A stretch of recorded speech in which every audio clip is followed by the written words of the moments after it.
All right, I think we are live. I think everything is working exactly as it should be. I'm never quite sure when these things go live. Carter, what is the secret to knowing when these things go live? There is a secret, and the secret is to check the YouTube page Ah, and see if it's going. And it is. I see myself and you. So excellent. All I think right. we're good. I think we're good. Cool. Well, thank you for taking the time to join me today. I'm really excited about this conversation, and I think the people that watch my channel are really, really going to love it. So I appreciate you taking the time out. Sure. Thanks for having me.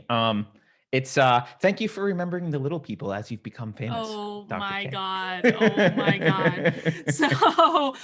So for those of you who are not familiar with Carter, I think a lot of you are because I'm just friends with a lot of people who watch Unsafe Space, but Carter is the host of one of my absolute favorite YouTube channels, Unsafe Space. I pimp them all the time. I've linked them in the description. Please go follow them because they're awesome. And so I wanted to talk to Carter, and I'm going to do another conversation, fingers crossed, with Carrie. She hasn't gotten back to me yet, but she will. She will. She will. I have faith. So Carter, I wonder if you could tell us, just give us like a brief synopsis of who you are and what Unsafe Space is about.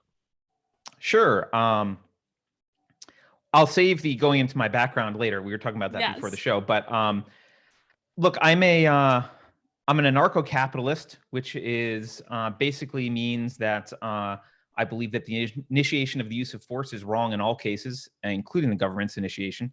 However, I'm not an idiot who thinks that we should abolish the government tomorrow. I don't think that would be a good idea. So I'm much more aligned with a lot of libertarians who are pushing for smaller government. And I think it's a gradual process to become a smaller and more free society.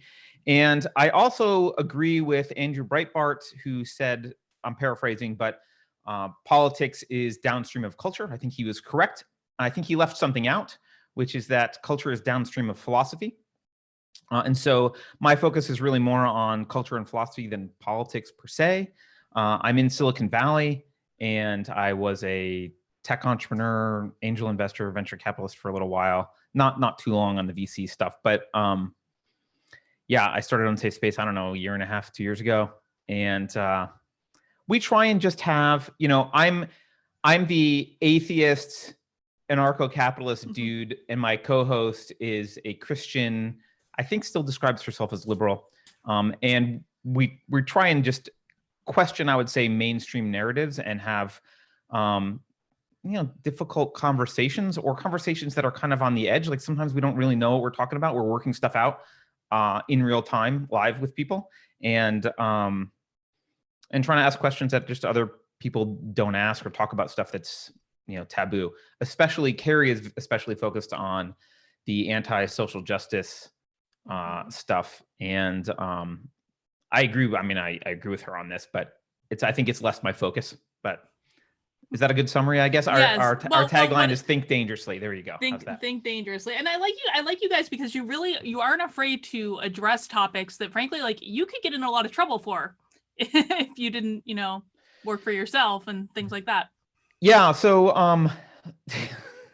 the straw that broke the camel's back for me when I decided I was just going to do this. I've always been, I won't say always political, but I've always been interested in culture and politics. And I used to be the editor for Capitalism magazine like 20 years ago. I was one of the editors for Capitalism magazine. So I used to write stuff, and I don't agree with everything I wrote in the past, but I leave it up because people need to see that you can evolve in your beliefs. Yeah, when I first got to Silicon Valley about 20 years ago, I was kind of the weird libertarian, but everyone was cool with me, right? It was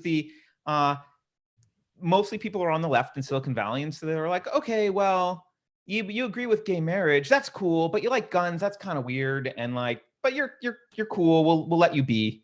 And over the past, I would say specifically in the past 7 years or so, Silicon Valley has become a church to woke ideology, and to the point of it is assumed if you meet a random person, it is assumed that you have Trump derangement syndrome. It is assumed that you adopt all tenets of woke leftism, and if you indicate that you don't, you are likely to be shunned. And so I was running an early stage cannabis venture firm not exactly a conservative enterprise. No. I was running an early stage cannabis venture firm, and I was tweeting once in a while, but I wasn't very active. And I guess I made the quote mistake of retweeting something Cernovich said. I don't remember what it was that he said. And I don't think it was particularly political, but I retweeted something Mike Cernovich said. And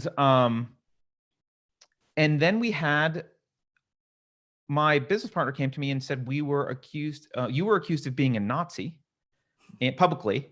And because you retweeted Mike Cernovich.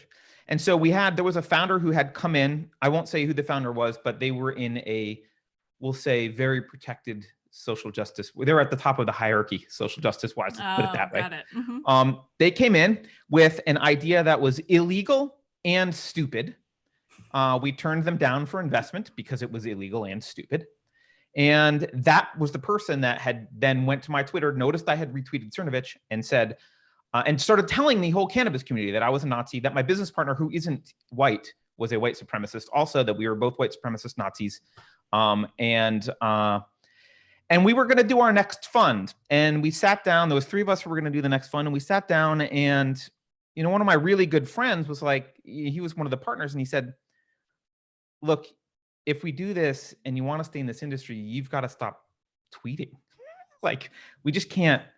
And he actually is like, I don't disagree with you. You just got to, if you want to be in this business, you just got to shut up. And I gave it a long and hard thought, and I realized I have 2 choices at this point in Silicon Valley. I can cease to be authentic about who I am and try and keep going with the tech entrepreneur thing and VC thing and all that, and focus on basically just making money and building businesses. Or I can go the poor route where I can just be authentic, screw it, say what I want, and burn all the bridges. And the truth is, I haven't burned as many bridges as I thought. Mm-hmm. An odd number of people have come out of the woodwork secretly to me and said, don't tell anyone, but I voted for Trump and I totally agree with you and blah, blah, blah. I mean, we don't agree on everything, some of these people, but they'll come out and they'll say, I would like to follow you. I would like to talk about what you're doing. I agree with you, but I'm afraid. And I'm secretly on some boards and some advisory boards. Like no one's supposed to know I'm involved, just the founder, because they don't want my name associated with their company. So it's a weird experience, but I think it was worth it. And I have a daughter who's almost 11 now, and she was one of the reasons I wanted to do this. I just, I don't want to deal, if this country goes, if it keeps getting worse at the pace it's been getting worse during my life, she will be in a gulag. So I can't, someone has to fight this crap. And, would it be better to try and become a billionaire? I don't know, maybe, but instead I'm flapping my lips. There you go. Fighting the good fight. And I think, I mean, that was like pretty similar to my experience, except I was pushed out of the closet kind of unintentionally. And I remember even like because I subscribed to your show on Subscribestar. And even when like you reached out to me and said, oh, what name do you want me to put in the credits? I was even like, oh, I don't know if I can put my name because I'm going to be surprisingly few people put their real name in the credits. If you Right. look through the credits, almost none of them are real names. Some of them are, but yeah. Yeah. So, I mean, I think that's a really brave choice to say, screw it all. I'm just going to be authentic. I'm going to say what I think. And it's been my experience too, that like you definitely have backlash from it and you lose a lot of people in the process, but there are also people that come and they tell you like, ooh, I believe you, or I think the same thing as you, but don't tell anyone about it. You're like, okay, dude. Whatever. Yeah, there's a lot of that. There's a lot of don't tell anyone. The other impetus that I should have mentioned is one of probably my best friend, in the world. She and her husband were at, they went to see Milo Yiannopoulos speak at Berkeley. And I think, was it 2017, 15? I don't remember, the 15 maybe. It was the Battle of Berkeley. And another friend of ours, she was wearing a Make Bitcoin Great Again hat that looked like, she's a crypto person. So she's wearing a Make Bitcoin Great Again hat. They were attacked, pepper sprayed, beaten up. My friend's husband was beaten unconscious. They ended up leaving the state of California after this whole thing was over. And that was another wake-up call for me. It was like, we can't sit by. And most of Silicon Valley, all the wealthy, obnoxious Silicon Valley VCs that are like love the smell of their own farts. I mean, you saw the that episode, that old episode of South Park where the San Franciscans love the smell of their own, like that's totally true. Yeah. So like all that whole community net said nothing about Antifa. They didn't care that people were getting the shit kicked out of them. They went along with this narrative that anyone who would attend a Milo event was a literal Nazi and deserved to die.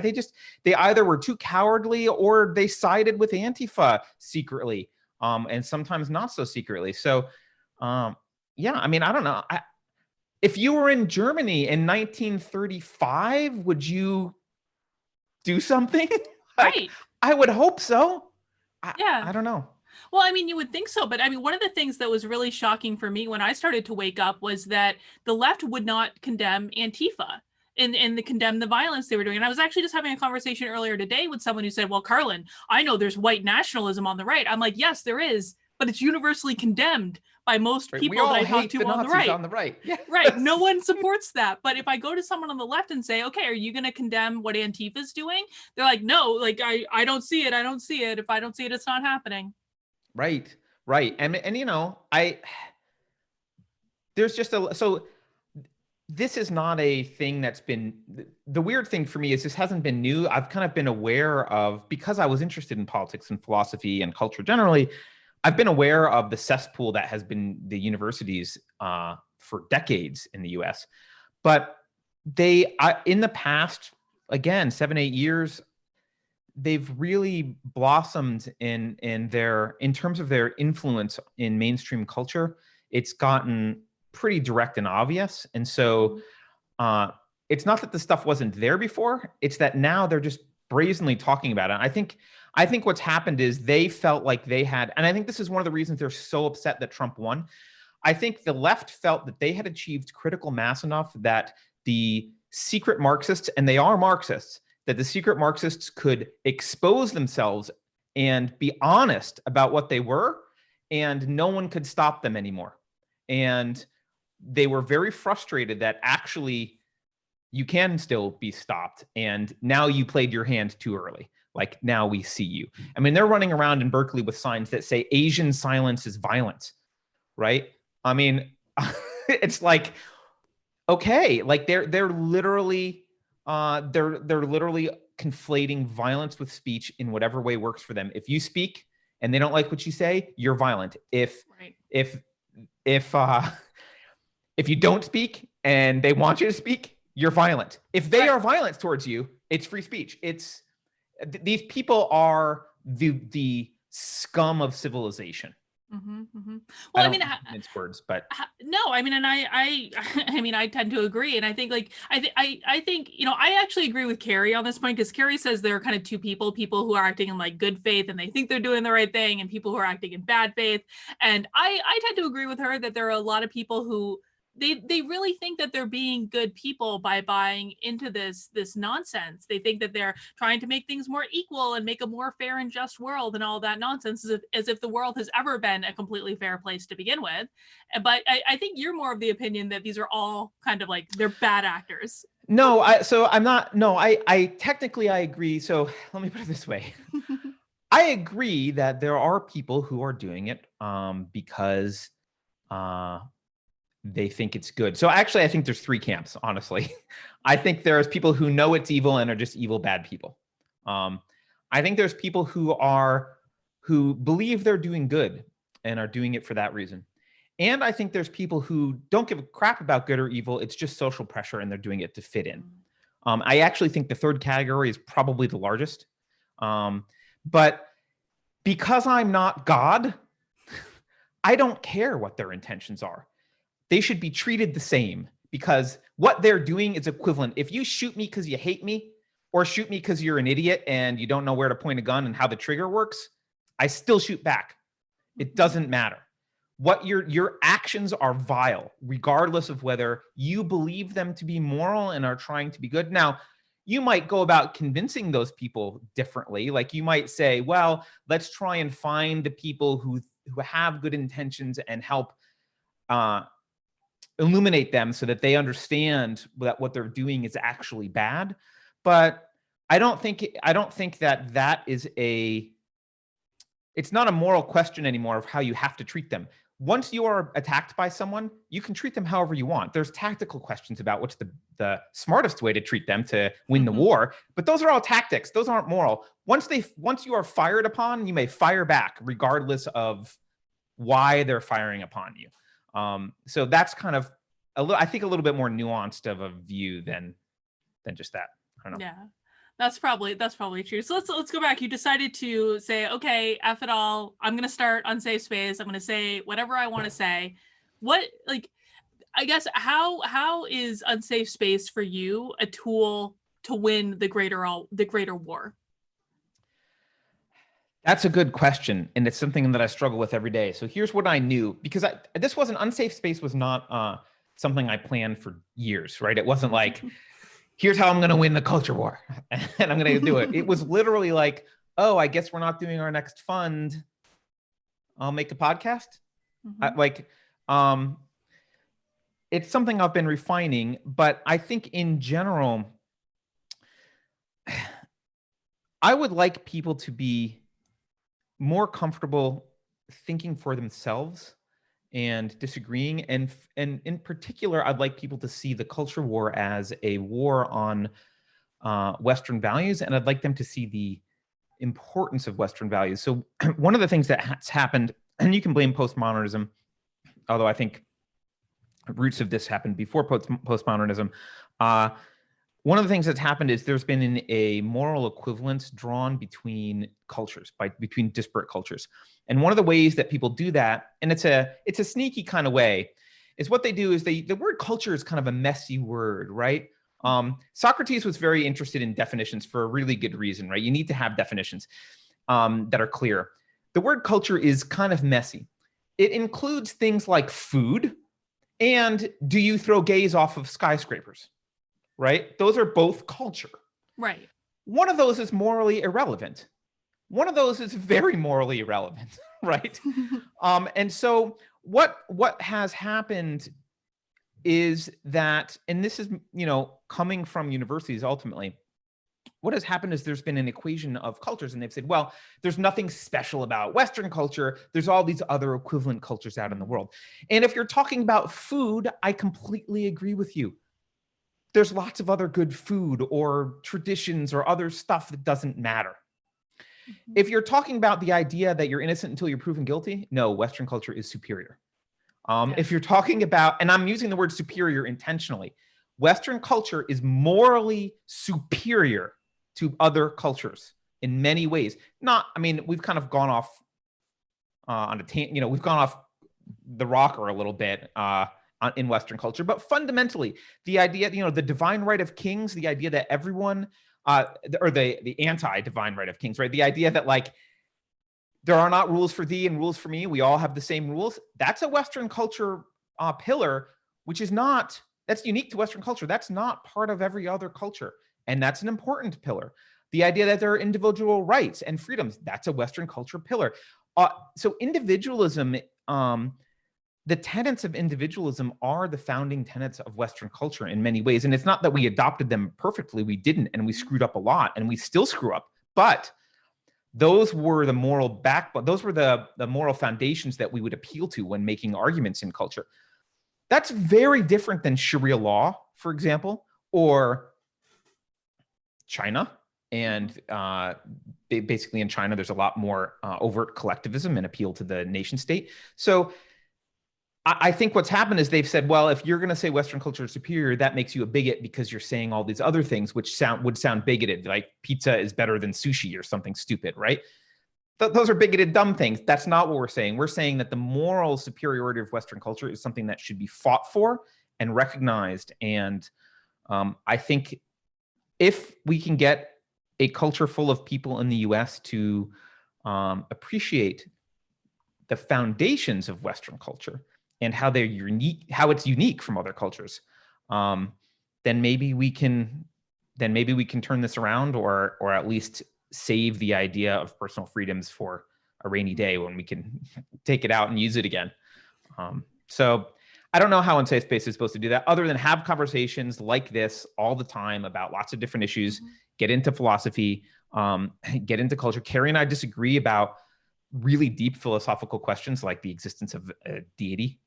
But we agree on individual rights, and we agree on the importance of individualism. And once you start seeing philosophically the difference between individualism and collectivism, individualism being the idea that you own yourself, and collectivism being the idea that you are owned, you're fodder for the group, you start to see it everywhere, not just in overt Marxism, but everywhere.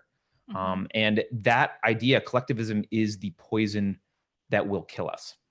Right. And I think that, one of the things that I was thinking about when I was waking up was specifically, it seems as though people have lost a lot of their pride in just even a specific American culture, and seeing American and like with the values it was founded on as like a really inherently evil place. And I remember back in college, so I went to school in Boston partially because I like, I really like the revolutionary time period. I was really into history back then. And I was always so proud of like the founding of America and what the founders did. And the fact that they weren't perfect men, but they were good men of their time that tried to do the very best that they could and laid an incredible foundation for the way that our society has developed. And over the years, I for myself kind of lost that initial pride in what had happened. And I was also surrounded by all these people who were like, everything America stands for is bad and racist and wrong. And once I kind of woke up and started listening, I was like, holy crap, like I really loved all this stuff. I am really proud of what the country stands for. And why shouldn't I be? Right. And I mean, I know you've said earlier before the show, you said you traveled a lot for work. I used to travel an incessant amount for work. Which I'm over it now. I know you want to get back to it, but I'm fine not traveling. I find though that a lot of these people have never left the country. You want to see racism? Go to Japan as a white guy and try and go into a local bar at night. Like, we're closed. Go away. The United States is not uniquely racist. Racism is a thing that has existed throughout all of history in every area of humanity. You know what's unique about Western culture? What's that? We abolished slavery. Right. No other culture ever abolished slavery. Did we have slaves? Yes. Was that wrong? Absolutely. Horrible, vile, despicable. Guess what? Every freaking culture has had slaves throughout all of time. Only Western culture, appealing to the values that I mentioned before, was able to overcome the tradition of slavery. And when people like Frederick Douglass spoke, they appealed to the values that America was built upon. Frederick Douglass didn't come out like the 1619 Project in the New York Times and start arguing that the United States was inherently racist. No, Frederick Douglass said, hey, these values that you've built this country on are wonderful. You're not being consistent with them. Here's how to apply them consistently. That's a great argument, and it worked. Right. And it boggles my mind too that, I mean, this is what's being taught in colleges. This is what these kids are learning in colleges, that to hate where they came from. And I don't know I don't know how we got here. And I don't know what that says about us as a society, that one of the core values that these kids are leaving school with, when they should be, frankly, as an organizational psychologist, I complain all the time that these kids don't know how to get a job. They don't know how to write. They don't know how to think. Like, I have to teach them how to develop their confidence. I have to do all the things that college can teach them, but they know things like microaggressions, and they know that to hate the country, and they know all the ways to get fired or not get hired. But you can't fire them anymore if they go to HR complaining about a microaggression because they're being oppressed with the microaggression. Let me say that I would not feel comfortable saying this if I were still running a company in Silicon Valley, but I'm not, so I'm going to say it. You want to know what this thing results in? It results in not hiring minorities. You know why? Because as a founder, I've hired hundreds of people in my life. As a founder, you know what you're scared about? You're scared about hiring the jerk that can sue you if they turn out to suck. Yes. If they can sue you because you fired them, and if they're going to play the race card or the gender card, and you're going to get dragged through court, you know what the best way to avoid that is? You hire a white guy. That's what happens. That's what the result of these policies are. Now, I don't think you should hire based on race or gender. I don't think that's rational at all, and I think it's a dumb way to do business. But when you've got a state that makes it easier for certain groups of people to literally harass and bankrupt your business because of stuff they don't like, because there's some protected class, you better believe people are going to avoid hiring them. And it's rational. It's not bigoted. It's not racist. it's out of self-preservation that they're avoiding hiring these people, because you don't know. And so the moment, look, someone comes to me wanting a job and they have a leftist resume, no freaking way. I don't want anything to do with that, because they are a time bomb waiting to go off. And they're gonna hurt everyone else in my business. If you're running a business, you've got an obligation to your other employees, to your shareholders, to everyone else, to keep it going. And when one of these assholes decides to make it all about them and some, trumped up either microaggression or some sort of hate action or bigotry or whatever, because they don't like that you fired their lazy ass, everyone gets hurt. And so all of these policies have the exact opposite of their stated intent. Well, and the thing of it is too, is that you can teach these kids out of it. I know, because I have taught them out of it. I've taught them how to be self-empowered, how to how to go after what they want without blaming other people. I've taught them all these things if you make it a priority. But the problem is that most organizations, they don't make it a priority. They instead play into it and coddle them and, pat them on the head. Oh, honey, you're right. These are all the reasons why you couldn't get me that thing on time, because you're Black or because you're a woman and you work for a male boss who was clearly oppressive to you and all this stuff. And it's like, no, that's not the reason you couldn't get the project done on time. You couldn't get the project done on time because you were screwing around on Facebook, talking to your friends in the kitchen, complaining all day, and not focusing on doing your dang work. And this is why, I know everyone hates China these days, but this is why if I was starting a tech company, I would do it in Shenzhen, because they don't give a crap about this stuff. All they care about is being competent and getting stuff done. And at this point, they've evolved, at least the Shenzhen area of China has evolved to the point where they're not stealing ideas like everyone knows that there's a lot of intellectual property theft, but there's enough smart people there being innovative, doing interesting things, even that you don't see in the US. I'm not for China. I'm all against communism and the Communist Party. They're an authoritarian, horrible government. I'm just saying, like, a practical business perspective, where's there a better pool of talented employees? Shenzhen, absolutely. Because here, even if they're talented, you're going to deal with all these issues. And you're not going to deal with that. And the idea that, like, we're so complacent as a culture, the idea that you can make something other than the success of your business a priority and you will still survive in the long term as a business is stupid. And I know, there's a term for this called convergence, which is when social justice warriors infiltrate an organization and they usurp its primary purpose and turn it into the primary purpose being to push the woke ideology. And that's happened all over Silicon Valley. And, when they do it to a company like Twitter, it takes a long time to destroy Twitter. Twitter will eventually die if they don't stop doing that. But it takes a long time because they're entrenched. They've got a big war chest. It takes a long time for a legacy. Twitter's kind of a legacy internet company at this point. It'd take a long time for them to die, but this is what they do everywhere. They go in, they take over, they change the primary purpose of the organization to be about pushing social justice, and eventually that'll kill the organization. But it does take a while. They're like vultures just eating a corpse. Yeah. So I didn't plan to talk about this, but I think we should. So can we talk about UC Berkeley's hiring practices for their faculty members? Do you remember? Like, we kind of had this discussion. I do vaguely remember that. Didn't you have to have, you can correct me if I'm wrong, but didn't you have to say what your plan was for implementing diversity hires, and you had to have like a whole strategy in order to even get to like the second round of the interview or something? Yeah, it was something like that. So for people in the chat that don't know, so UC Berkeley basically put this, and it may actually be for the whole UC system, but they caught them at UC Berkeley. They basically put this policy in place where if you were applying for a faculty position there, you had to submit a section of your application saying, here are all the things I've done to increase diversity wherever else I've worked, right? And they used the diversity section of the application to specifically weed out applicants. So if you did not have a robust enough diversity section, It did not matter what type of research you'd done, how much you had published, how good of a teacher you were, how recognized you were in your field. If you did not have a robust diversity section that included something to the effect of, I have organized a diversity conference, because it wasn't just enough to do small things, you had to do big things, then they would just weed out your resume, no other questions asked, from the list of potential candidates. And this is actually illegal, because and I'm not an employment lawyer, but I know enough to be dangerous, and California is a specifically weird state when it comes to employment law. So Carter, you might even know more than I do.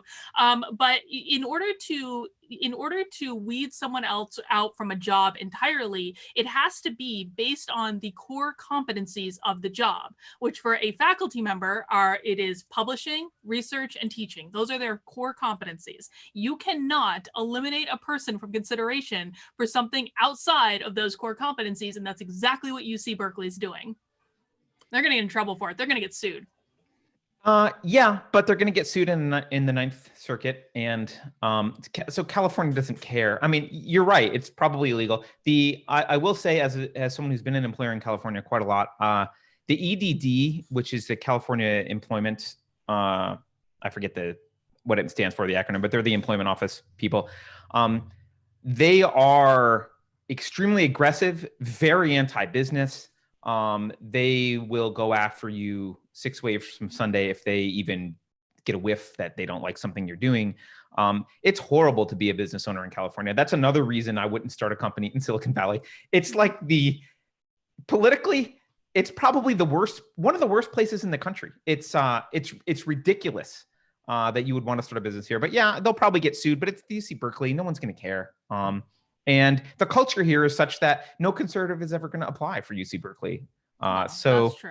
You know, I agree it's illegal probably, but well, I mean, it's just also stupid because they aren't going to have competent faculty members teaching their classes if the number one thing that they're worried about is, did you organize the diversity and inclusion conference? Well, but Dr. K, that is the number one thing they're worried about. They don't care about learning physics. They care about diversity and pushing the woke agenda. That is, again, colleges no longer we have this romanticized idea that colleges care about what you learn and like how well you can do in life no, they don't. They don't care about that at all. They're trying to turn out woke drones to pull the donkey lever. That's what they want. Nothing else. They don't care. They don't give a crap how much you know. What they care about is that you come out thinking the way they want you to think about politics and culture. That's what they care about. So frankly, if those are their goals, that's an excellent question for a resume. Like, what have you done to push forward our goals? You know, the whole idea that they care about those things that you mentioned, like, you know, I don't know, research papers or competency of teaching or whatever, that's just propaganda for parents. So that the parents will take a second mortgage and send little Jenny to UC Berkeley to get brainwashed. They don't give a crap about any of that stuff. They haven't for decades. So fun fact, my first job out of college was as a college admissions counselor. So I was actually the person like reviewing those applications and doing all this stuff. I did it for like 5 or 6 years, something like that. What year was this? It was, when did I graduate? 2003 I started. So it was a while ago. But I was weird though, because I was working at like a military school in Vermont. So the military school is like much more conservative than like most schools. But I mean, it's still like the nonsense that goes on at colleges, particularly around the admissions process. It's absolutely incredible. Like if people only knew, they would stop sending their kids to school like immediately. Well, I mean, now you've opened a can of worms. You want to fix culture? Abolish every public school, abolish university grants, abolish Pell Grants, like stop subsidizing education, get rid of it completely, put it on the free market. Because, and I know that's triggering for a lot of people because they feel like school's supposed to be this great like equalizer so that if you're poor, you can get a leg up and whatever. School doesn't help you anymore. This phone has access to literally the smartest people in every field across the entire world. It's relatively cheap to have an internet plan. You can learn anything about anything. You can become an expert. MIT has free online classes. Stanford has free online classes. Now, if MIT and Stanford went away, those classes might look a little bit differently. But for younger kids, there's things like Khan Academy. You don't need schools for any of this stuff. On top of that, schools aren't doing what you think they're doing. You have a romanticized view of what school is, probably because it was better when you were younger, as it was, because it's progressively gotten worse. It was better when I was younger, but schools are just there to indoctrinate. They were, by the way, I don't know if people know the history of education, but school was never for rich people. Rich people had tutors. Rich people had private tutors. School was for indoctrinating the masses, getting people to go to the factory on time, learning them to learn, teaching them how to respond to a bell ringing, following directions. Like they're modeled, the schools are physically modeled after prisons. The curriculum is modeled after prisons. Read Dumbing Us Down by John Gatto, I think is his name. School is not the great hand up or help hand out. No, not hand out. Leg up that you think it is. It's not helping. It's not helping. Your kid could accomplish way more spending 2 hours a day on the internet on Khan Academy than they could going to any school anywhere. So when you're young kids, and then beyond that, you become an autodidact, you can learn what you want. So I think it's just school has accomplished its goal, which is where we are today. Its goal is to churn out little whiners who yell about microaggressions and literally can't, argue their way out of a paper bag and balance their checkbook. That's what the goal is, and that's where we are. Yeah. And I mean, I don't necessarily disagree. Like when I did my PhD, and people still, give me a rash of crap about this, but I don't really care. Like I purposefully went to a for-profit school. Why? Because I had worked in higher education for 10 years, and I knew that the for-profit schools were the ones that were much better run, treated their people, their students much better, were actually teaching content because, people didn't like the content, they just wouldn't come back to it. That's, part of fucking for-profit. And I also knew that most of the nonprofit colleges, especially the ones that have these online programs, they're buying them from the for-profit schools anyway. And so, Yeah. I mean, like, why, like, what's the point? And I had, frankly, a great experience. I didn't have to take any SJW nonsense. I got to learn the content I wanted to learn. I got to frame things the way I wanted to frame them. I had wonderful faculty members. For me, that was actually a very positive experience, and I've never regretted it. And it wasn't like people are like, oh, you just did that because you couldn't get into these places. Like, no, dude, like, I got into Dartmouth, man. I could have gone to the Ivy Leagues. I chose not to because it's BS. Yeah. No, I mean, and I don't know. I think people feel like people are always like, here's how we can fix public education. And you got to understand, public education will always, just like any bureaucracy, one of its priorities is self-preservation. Any bureaucrat, any organization, self-preservation is one of its priorities. And so you will never get a public education that fairly treats government intervention fairly. You will never you'll never have a public teacher say, well, we should really question how much the government should be involved in education. They're not going to ever question that. They're never going to question expansion of government power ever. They can't, by their very nature. The free market is beautiful at pricing things accordingly. So let it be on the free market. If you want to go get an education, charge for it. And if your education is worthless, which most of them are, don't worry, parents. It's not going to cost you anything. Khan Academy is free. Don't pay for school. It's not worth it. You'll be happier. And frankly, there's also been this weird push for like, everyone has to go to college. Right. Well, no one knows how to fix their pipes or do minor electrical work or basic carpentry, or like, there's a lot of vocational skills. I mean, God forbid we have to use lathes someday to create anything. I mean, no one can do any, what I will call sophisticated manual labor anymore.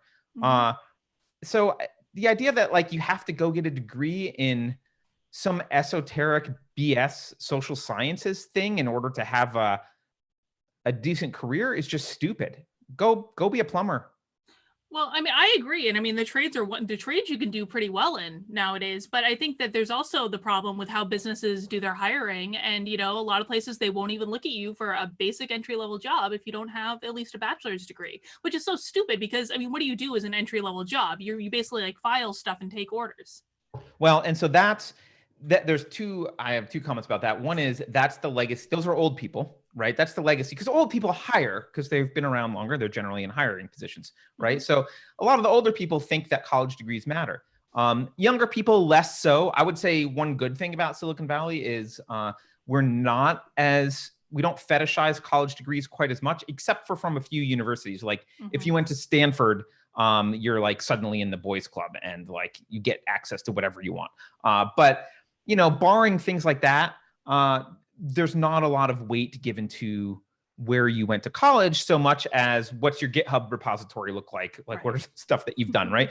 So that's good. That's good. But I don't know. I don't know what my second point was. I don't remember. So I'll stop. All right. Well, I do want to change the subject anyway, but guys, I just want to say, if you have a question for Carter, please go ahead and chat it in. Thank you, The Art of the Real, for the super chat. I really appreciate it. I will say that I will do my very best to try to pick questions out of the chat, and I know Carter is looking at the chat as well, but it is a lot easier to see them when they're super chatted, but I will do my very best. So I want to go back to Unsafe Space, Carter. So you had, Sure. a lot of conversations with like really fascinating people on your channel. Which ones for you have been just the most surprising or the most interesting? It's a good question. We've had so many. I got to think. One of the ones I really liked recently was Dr. Allen. Dr. Allen came on and talked about the 1619 project, and I learned some history there. I love learning stuff from people. So it was great to have someone who knew history. I wasn't a great history buff when I was in school. So he was good. The Maggie Oliver interview we just did, which is oddly underviewed, probably because we released it on a Saturday, but Maggie Oliver was one of the investigators for Operation Augusta and Operation Span, which were the operations investigating the child sex grooming gangs in the UK. And so she came on the show. That was disturbing. Honestly, Colin Wright was, I don't think people watch that one. It's old. He is an evolutionary biologist. I found him fascinating. He's now much more talking about the gender debate and the trans debate than in the past, but he had a really good interview. I don't know. There's just a variety of topics. There's lots of really interesting. Bosch Fawston was on, who won the Draw Muhammad contest and had his life threatened because he was drawing Muhammad. There's a whole slew of interviews. So it depends. I guess it kind of depends on what you like. And we've interviewed James Lindsay and Helen Pluckrose. What was that woman from Canada? I think the one who was Linda Blade. You know exactly who I'm talking about. Yeah, she was great as well. See, I don't want to leave people out. Like, there's a lot of them who are really great. So I'm afraid to leave people out because we've interviewed so many people. Zuby, we interviewed, right? Oh, Zuby's the best. So, yeah. I really liked her, and I think the debate about all the gender stuff is really interesting. My coach, who I will be doing a live show with tonight at 9:30, guys, he actually has an interesting theory about all the trans stuff. And I know you're not an atheist, you're not like the most spiritual person, but I would actually like to get your thoughts on this. So, I'm the least spiritual person you could possibly imagine. I know, but I'm like one of the most spiritual people, so we'll balance each other out. All right. So what my coach says is like his concern with the trans stuff is that every single one of us is half man and half woman inherently. Half of our DNA comes from our mother, half of our DNA comes from our father. And so if we are specifically rejecting half of who we are in favor of embracing a new identity or whatever it is, that can be inherently problematic because you're rejecting who you are as a human being. I don't know. I think that's a really interesting way to look at it. That's bad math and science, so it's hard for me to jump on board with exactly that. Why is it bad math and science? Well, because being an X chromosome is not a woman and a Y chromosome is not a man. So being male is not Y and being female is not X. Being male is XY and female is XX. So you're not half male and half female. I do believe there is. I'm not saying it's purely from the biological standpoint. I'm saying that half of your DNA comes from your mom and half of it comes from your dad. You are inherent, and it goes beyond like the XY chromosome.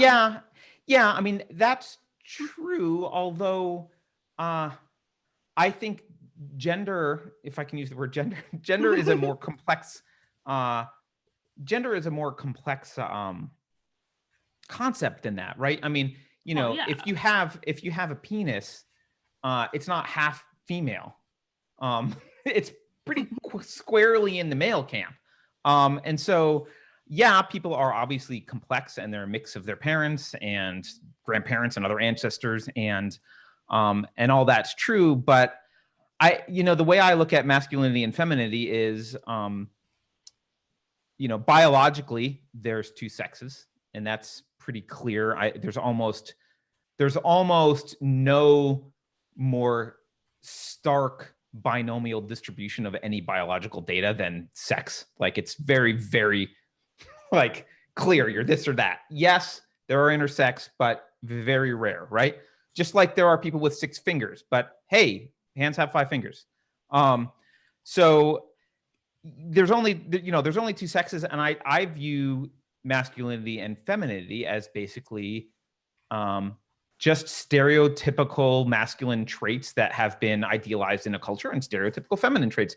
What is true about what you're saying, as far as I'm concerned, is we all have a little bit of both of those traits in us, right? Yeah. No one is like, I'm short. I don't have like a Barry White voice. Those are two aspects of me that are inherently not optimally masculine, right? Mm-hmm. I'm not, I don't look like The Rock, right? He's much more inherently masculine in physique. There's a whole bunch of masculine traits that we view as masculine, and there's a whole bunch of feminine traits. And I'm old enough that I remember a time, and I think it was maybe late 90s, when culture was becoming more accepting of the idea that you could be a woman without being 100% feminine, and you could be a guy without being 100% masculine. And human beings were complex, and you might be mostly masculine and have some feminine traits, traditionally feminine traits, and you might be mostly a woman and have some masculine traits, right? We would call them tomboys. It didn't make them not women. We had people like David Bowie and Right. and Boy George. We didn't say that they were women. We just said, well, they had some feminine traits. And I think it is wrong to judge people for having traits that run contrary to their biological sex. Like, we all are going to. Very few people are the ideal of either sex. When I'm using ideal in quotes, very few people fit the stereotype ideally, and that's fine. But stereotypes, those concepts are still valuable because they allow us to talk about what it means to be masculine and what it means to be feminine. And like they describe something real about the totality of the experience of males and the totality of the experience of females. They're valid concepts. There's a reason why we have a concept of masculinity and femininity. And so I think this trans thing is destroying both of those concepts, because what they're telling you is, if you're not The Rock, well, and by the way, I don't think he's masculine in every aspect, just physique-wise. Right. I'm using him as an example, right? If you're not a combination of Jordan Peterson and The Rock plus whatever else you think is masculine in men, right?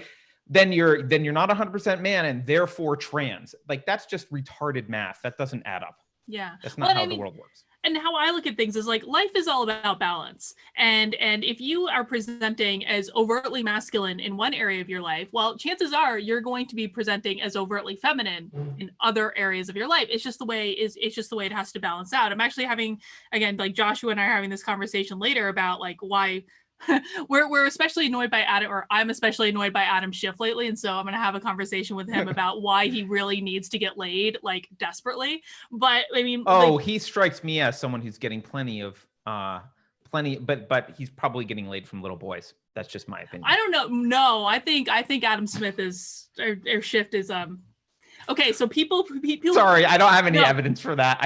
I hate the guy. I do have evidence. I'm not going to present it on this show, but I do like so I do like executive coaching, right?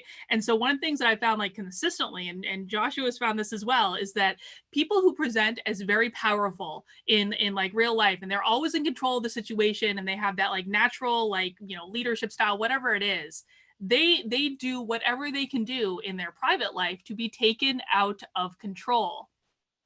Interpret that however you will. That's just the way it is. If you are presenting very powerfully externally, someone's chaining you to something in the bedroom, because that's well, you know, you it's have to interesting balance that you these say things that. out. No, Carrie doesn't like to talk about this. I don't think, maybe she does, but here I'll TMI you because I've been through a Remember, wild we are journey. live on the internet right now. Yeah, I So don't care. I've said this on Unsafe Space. I've been right. through a wild journey in my life, and I was polyamorous at one time. I was in the kink world for a while, just kind of doing this exploration thing. After I ceased to become a Christian, I kind of went the other way and was like, of course. what about hedonism? Let's try everything. And like, okay, I've settled back to what most people would call pretty conservative at this point. But I will say that the DOMs in the kink community, by and large, are pathetic little gammas in real life. Yes. And the subs are like CEOs of public companies. It's almost without question that happens. And you know, I ended up going to a therapist for a while, and he was talking about this. And I think sex is fascinating because it's a taboo subject in America, and yet it's very revealing and it's very important to people. And there's a lot going on there. And I remember my therapist having a theory that there's basically two different ways that people there. He kind of classified people in the I'll say kink community, but really everyone's in the kink community. I mean, there's very few people in the world that like are completely vanilla, right? Everyone's got some kind of thing they're kind of into usually. And he broke them into two categories of people. He said a lot of people have childhood trauma. Like a lot of people have some sort of childhood trauma. And there's a group of people who are using their sex life as in a healthy way to deal with their trauma. And then there's people who are using their sex life to re-traumatize themselves over and over. And it's important that you're in the former camp, not the latter camp. And to do that, you have to be very aware of your own psychological issues, why you have desires that you have, what's going on. Like you probably need therapy to understand like, oh, this is what's going on for me. I need to like own and understand this. And frankly, I think a lot of people's trauma can be healed that way. You can heal eventually that way. But then there's a whole segment of people who are just re-traumatizing themselves over and over and over again. But it's no mistake that like the naughty Catholic schoolgirl is a thing in sex. Like that's not accidental, people. No. All right, we're gonna stop going down that road right now because this is gonna get demonetized like right quick. Sorry. That's all right. We never talk about this on Unsafe Space. So no, I mean I think it's absolutely fascinating. I really do. Maggie says, ironically, the stereotypes utilized much of the time, especially by T's, are stereotypes, I'm going to assume that's trans, are stereotypes in which in any other context would be considered patriarchal perspective. Where are people pointing this out? Well, here. Yeah. I mean, right here, Dr. K points it out, and we do. You just pointed it out, Maggie. Yeah, I mean, the left doesn't point it out because here's the thing. A lot of people try and figure out what the left's goal is in a positive way. They're kind of figuring like, well, what's the end goal? What are they trying to get? And they're trying to imagine some society that the leftists want. You'll never figure them out if that's how you're trying to approach it. You have to think of the left in terms of a negative. They're nihilists. What they want is destruction of Western civilization. That's the only unifying cause behind all of this. So you want to know what their position on something is? Whatever position will most quickly destroy Western civilization, that's their position. Is it consistent with the position they had yesterday? Not necessarily. There's no consistency. There's no principles. There's no goal that they're going for that's positive. Their goal is a negative goal. It's we must destroy Western civilization. So that once you flip the way you look at it, and you realize that that's their goal, everything totally makes sense. And you can predict what they're going to say because it's just going to be the thing that's most destructive. Do you think that they have any idea what they want to build once they destroy it? I think a lot of them have different ideas, but not really. I think, so remember we talked about the categories of people before? I think the evil people have an idea. They think they're going to be in charge, right? And they have this idea. They happen to be wrong because, we can talk about that in a minute. They think they're going to be in charge. I think most people don't have any idea what they want. They are just jumping on the bandwagon of bashing on Western civilization because there's peer pressure and they think it's bad somehow and they need to bash on it. It's never occurred to them to ask the question, Compared to what? Mm-hmm. Right? Yeah, right. Western civilization is bad. Compared to what? Mm-hmm. What other civilization is better? Can you point to one? Because your ideals killed 100 million people last century. So like they never have anything to point to. And I think that's, and the left avoids, if you'll notice, they avoid, I mean, other than on a few issues where like, universal healthcare is great. Like they have a few visions that they put out, but mostly they don't put visions out. They just talk about inequality and tearing down the evils of the West. So they're not actually about anything. The reason I don't think the people who think they're going to be in charge are going to be in charge. Someone in chat mentioned Yuri Bezmenov. I love the guy. I think he's dead now, but he was a defector from the KGB. If you've never seen any Yuri Bezmenov videos, go watch Yuri Bezmenov. He came to the West from the KGB, and he talked about how the KGB actively usurped their plans to actively usurp Western culture and the United States in particular. And something that he pointed out was when you set up a system in which the inconsistent and the brutal people rise to the top, which is where we are, right? Like you don't have to be consistent on the left. You just have to be more vicious, right? Mm-hmm. When you set up that system, what ends up bubbling to the top is the worst people. And you get, like, at the end of the day, a system with those incentives, Attila the Hun runs that system because he's more vicious than Antifa, right? There's always someone worse. There's always someone that's willing to be more hypocritical, have fewer values, absolutely no qualms whatever about doing violence. Like there's always more, like a bigger psychopath. And at the end of the day, if you win your revolution, leftists, and you take over the country, that bigger psychopath will be an authoritarian or like someone like Stalin. And you know what the first thing Stalin's going to do? He's going to take all of you out behind the shed and shoot you because you're a threat. You're the leaders. You're the people who got the people rallied. Like, don't want competition. The most ruthless leader that will end up in charge will shoot all the rest of you. So you're not even going to be in charge at the end of the day. They just don't understand that they have this fantasy that like they're going to get to be in charge. And I think they're just little Napoleons. No, we have a nation full of busybodies, frankly. Oh, and they're coming out in droves. Maggie actually sent another super chat that's, I'm sorry, Maggie, I missed it. But she said, thanks for the discussion. I see these passive aggressive movements as ultimately the nothing from the never ending story. It'll destroy all, including everything inside the movement. It kills all meaning. I completely agree. Yeah. The only problem is once you've killed it all, you've paved the way for the worst tyrants on the planet to take over. And that's the problem. So I think it's so ironic that that the left is like screaming for Donald Trump to be an authoritarian in this whole situation that we're in now. And he's kind of like, he's really not taking the bait. He's like, no, I'm not gonna do it. It's crazy, right? Because like 1 minute they're like, he's an authoritarian, horrible. Yeah. He needs to be removed from office. The next minute they're like, he needs to be more of an authoritarian. And they're going to go back to like, he needs to be removed from office. He's too much of an authoritarian.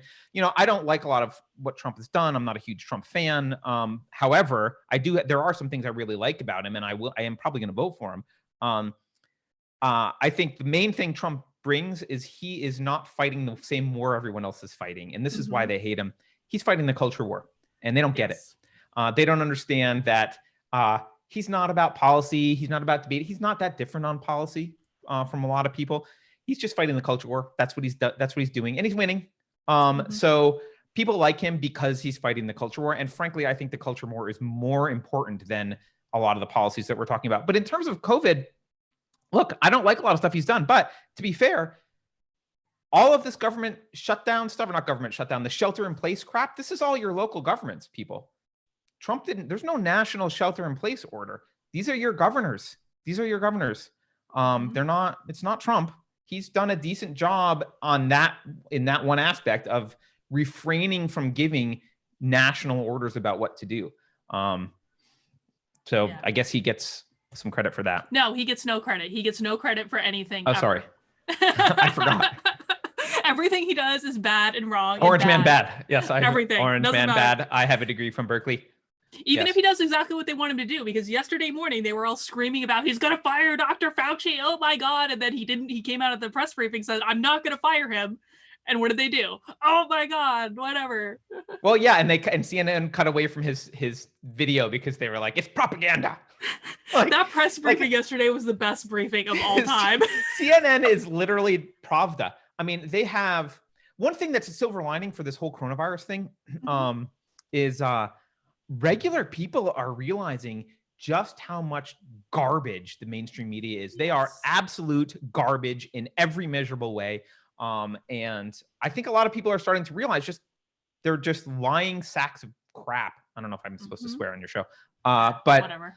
Yeah, I mean, and even have you seen this?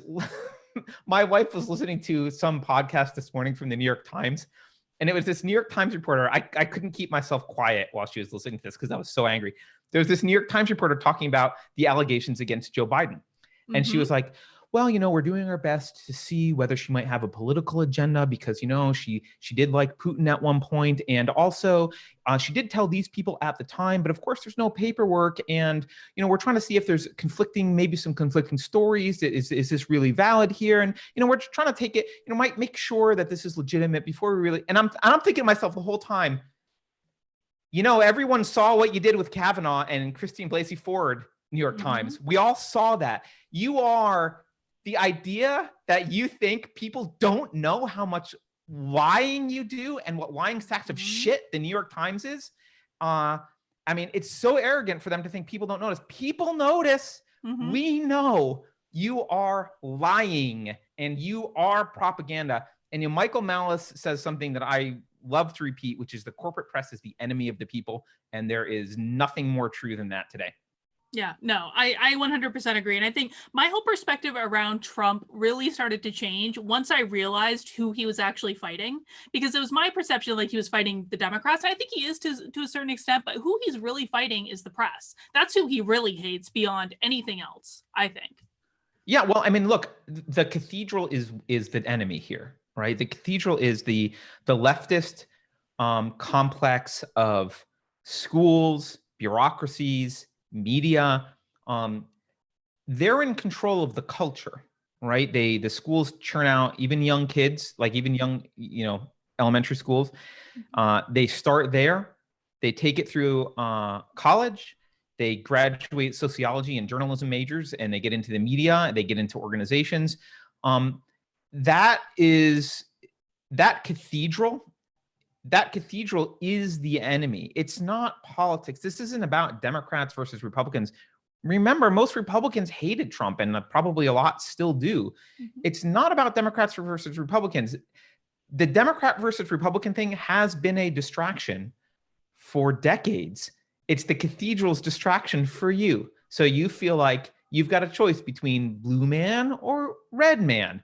But they're both pushing the cathedral's agenda. Go watch Cernovich's hoax documentary and just watch how the mainstream media gets us into wars, pushes their own agenda. I mean, watch them push drugs for the coronavirus thing. They're pushing the AIDS drug. What is it? Ribismer? I don't remember. It begins with an R. Yeah. They're pushing that one, which is like $1,000 for a treatment, versus one that's actually has more anecdotal data backing it. Neither one of them have official studies, which is the chloroquine. That one's like a few cents. Like, which one are they backing? Well, the one that the big pharma companies want. Of course. And the vaccines, the forthcoming vaccines. Yeah, and you have people forget about this. People forget that Chris Cuomo stood up in front of everyone and said, it's illegal for you to read the WikiLeaks emails, but it's okay for us to read them. Like, it is so blatant. You need to be retarded to not see what's going on with mainstream media. Well, I think it's a lot of people, and this was true for me. Like, you just don't have time a lot of times to fact check everything, and you put the news on. At least, again, I'll speak for myself, I suppose. But I just put the news on in the background at the end of a long day, and I didn't really think about the things that they were telling me because I was tired because I had worked all day and I didn't want to. And I think that's true for a lot of people. And I think that's really part of the problem is that people don't understand how much things have shifted and how much things have changed. You're right. And I'm not, I don't know this for sure because I'm too young to know this for sure. But, and I haven't done the research. I guess I could do the research. I'm not 100% certain that things have changed at all with the media. What I'm certain of is that we know, because we have access to the internet and we can see. But, you look at the New York Times, for example, which we just talked about.